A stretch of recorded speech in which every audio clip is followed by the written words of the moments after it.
Brethren, I want you to think about your favorite actor or actress. It could be anyone, okay? It could be from the Philippines, from the US, or from India, or perhaps from South Korea. I want you to think about that person, all right? While you are thinking about that person, your favorite actor or actress, I want to tell you this, that that person in your mind right now is a hypocrite. What? Are you sure, Josh? That's a big word for you to throw around because it's not nice calling people hypocrite.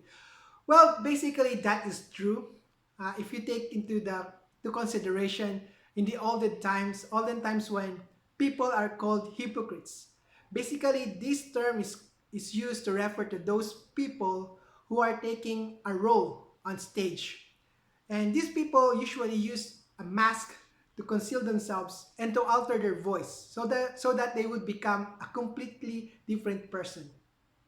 And if you think about it, this analogy that Christ used is very useful in helping us to understand how we should act as Christians, how we should be how we should be in our thoughts, in our words, and in our actions.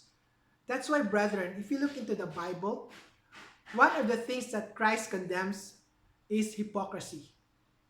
And this is very important for us to realize, especially during the days of unleavened bread, because Christ used the analogy of using leaven to equate it with hypocrisy. So in this morning, I want us to take a deeper look at what hypocrisy is, why we should overcome it, and most importantly, how to get rid of this sin, hypocrisy. All right, so let's go to our first scripture, brethren. Let's go to Luke chapter 12, verse 1. Luke chapter 12, verse 1. You will read here. In the meantime, when an innumerable multitude of people had gathered together, so there are a lot of people, to the point that they trampled on one another, Yeshua began to say to his disciples, first of all, he said, beware of the leaven of the Pharisee, which is what? Which is hypocrisy. You see, brethren, the audience of Yeshua at that time perfectly knows what he means because they know what a hypocrite is. That is someone on stage. But in this verse, brethren, Christ is not condemning an actor or an actress. No, he's not condemning stage players, but he's condemning a particular person who is showing other people a different persona to what they really are inside. So this person could be someone who says something or do something which is really not him or her. So this is what it means to be a hypocrite. And if you think about it, brethren, Yeshua is strongly against hypocrites. If you go to Matthew 23, verse 27 to 28, you don't have to go there, but I just want to read the strong words that Christ used to describe the hypocrites during his day. He says here, Matthew 23, 27 to 28, woe to you, scribes and Pharisees, hypocrites! For you are like whitewashed tombs, which indeed appears beautiful outwardly, but inside are full of dead men's bones and all uncleanness. Even so also outwardly appear righteous to men, but inside you are full of hypocrisy and lawlessness. Did you get the idea, brethren? The hypocrites they may look righteous, pious, merciful, and caring out in the outside, but in reality, they are not. So how do you know a person who is hypocrite? Well, Christ or Yeshua had a lot to say about hypocrites. And I just want to focus one of the chapters where he talked about these hypocrites and what they love to do. Let's go to Matthew 6, brethren. Matthew 6. Let's read a few verses here. So what are hypocrites, brethren?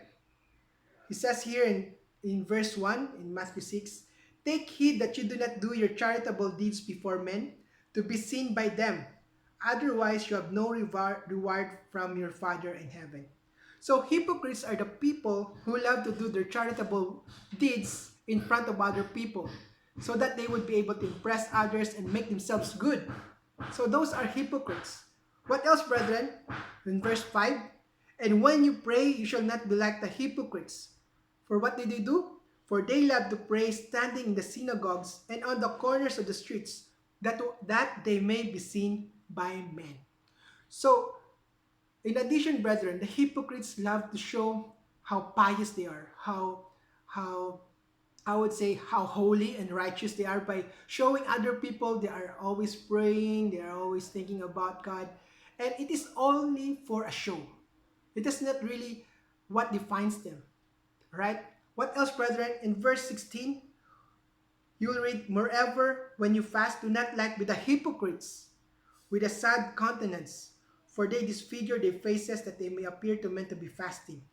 Assuredly, I say to you, they have their reward.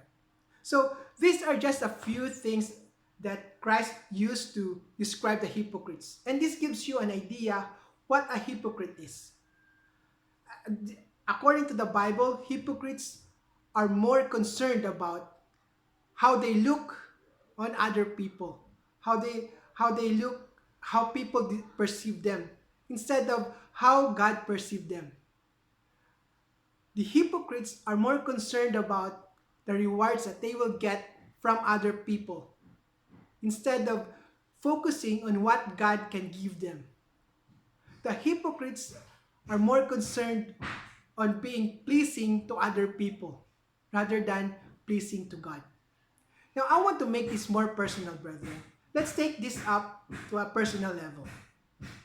Let us ask ourselves, are we hypocrites? Are you a hypocrite? Or am I a hypocrite? Do we have sins in our lives that we try to hide, that we try to ignore, or even that those sins that we are so comfortable with to the point that we don't see the need to overcome them anymore? Do we have those sins, brethren? Because if we do, brethren, and if we don't struggle and overcome them, brethren, what will happen? You will become a private sinner, but a public sinner. A lot of people will see you, oh, this is Joshua, he's very good, he's so nice and kind, and he's merciful, he does these things, he follows God's commandments, and yet those things doesn't really define you. Your value, your real identity is something that you get from God and not from other people. That's why, brethren, it is very important for us to avoid hypocrisy. And you know what, brethren? Hypocrisy is likened to leaven, just like what you read in Luke. That Christ said, this is the leaven of the Pharisee. You know why?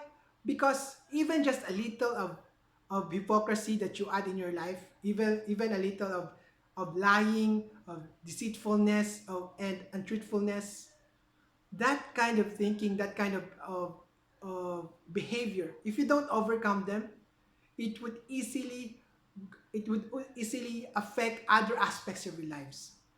And eventually, if it will become full-blown and it will cause irreversible damage to you spiritually and physically. That's why Yahshua is telling us, beware of hypocrisy. And it is very important for us to realize that having this kind, that it is not enough for us, right? It is not enough for us to overcome hypocrisy. You know why? Because the Feast of Unleavened Bread teaches us not only to get rid of sin, but also to replace it with righteous actions, righteous works. That's why in every day of the Feast of Unleavened Bread, we eat the unleavened bread. And in the same manner, brethren, when we get rid of hypocrisy, we need to replace it with something else. But what could that be? Well, I tell you this, brethren. The answer is found in 2 Corinthians 5 verse 8. 2 Corinthians 5 verse 8. Let's go there, brethren, and let's read. Therefore, let us keep the feast not with the old leaven, not with the old leaven of hypocrisy, the leaven of the Pharisees, no, nor with the leaven of malice and wickedness, but instead Listen to this. But with the unleavened bread of sincerity and truth.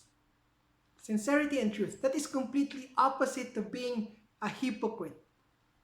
Instead of living a life of pretense, deceit, and misrepresentation, we are to take in genuineness, truthfulness, and authenticity. Brethren, I hope that you realize that every time you take or eat the unleavened bread during the days of unleavened, during the feast, every time you eat that, I hope that you see that bread as the symbolism of sincerity and truth. All right, we have we have already gotten rid of sin, but we also have to take in sincerity and truth. And that is that is the symbol or the expression that we really want to do it. And I hope that it will not just end there, brethren, that we only eat the unleavened bread, but we should also practice this in our daily lives. Because you know what? In Psalm chapter 51, it tells there that God desires truth in the inward parts. He wants the truth inside us. This is He doesn't want just the truth around us, but it should also be inside us. So, brethren, after you get rid of hypocrisy, you need to replace it with sincerity and truth. So, brethren, I hope that you have learned a lot from this short message, and may we may we remember the lessons and apply them in our daily lives, not just during the feast of unleavened bread, but also for the rest of our lives.